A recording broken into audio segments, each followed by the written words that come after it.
I'm Jerome Silbergeld. I'm a Chinese art historian from Princeton University, recently retired, now living in Eugene, Oregon, and teaching occasionally at the University of Oregon. I specialize in the history of Chinese painting, Chinese architecture, and Chinese cinema.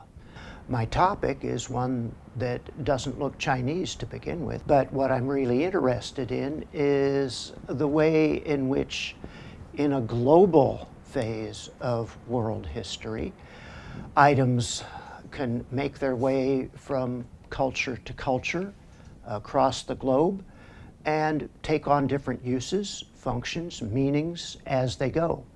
And so the topic that I'm starting with is a genre of Korean painting known as Chaekgeori, which is the depiction of bookshelves with books, antiques, flowers, and other private items collected by Korean court scholars, which became very popular in Korea late in the 18th century.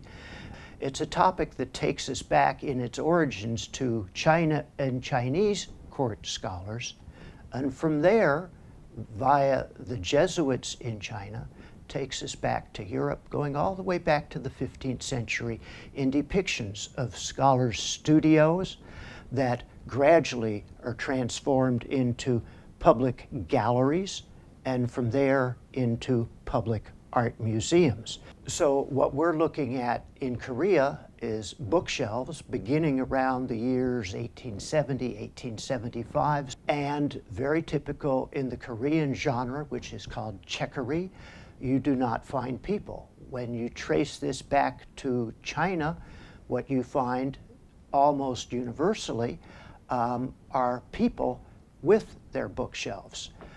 What is common to the two is the structure of the bookshelves. The detail is actually the telling feature that clarifies the direct relationship between China and Korea.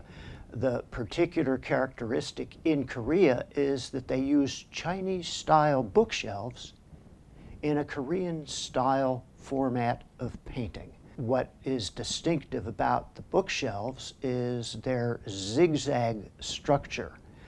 And you can see this by looking at either Chinese or Korean paintings. Strikingly, when you look at actual Korean bookshelves, that's not what they're like. So these bookshelves, which actually are Chinese, occur in Korean paintings, but not in Korean furniture.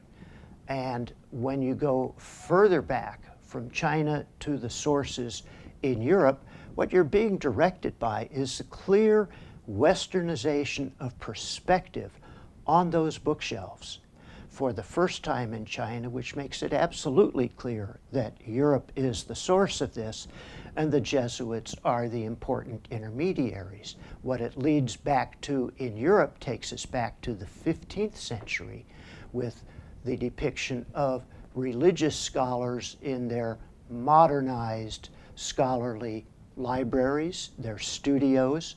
And what I do in my talk is to follow the history of the studio in Italy, the studiolo, its presence in Germany as the Wunderkammer, or the Chamber of Wonders, or the Kunstkammer, the Chamber of Art, and the way in which the studiolo, the Kunstkammers, and so forth, this leads almost directly into public collections, the making of these collections available to the public. So the history of museums, both art museums, natural history museums, as well as ethnology museums, and then on the other side, libraries. All of these grow out of this development of the display of the arts and culture, but it demonstrates the change ability of a given genre, of a given style, and it talks about the way in which a style or an image or a genre can become separated from its meanings and its significance and take on new ones as it goes. So what you look at isn't necessarily what you get. It depends very much on which culture you're looking at it through or which culture's eyes you yourself happen to be using.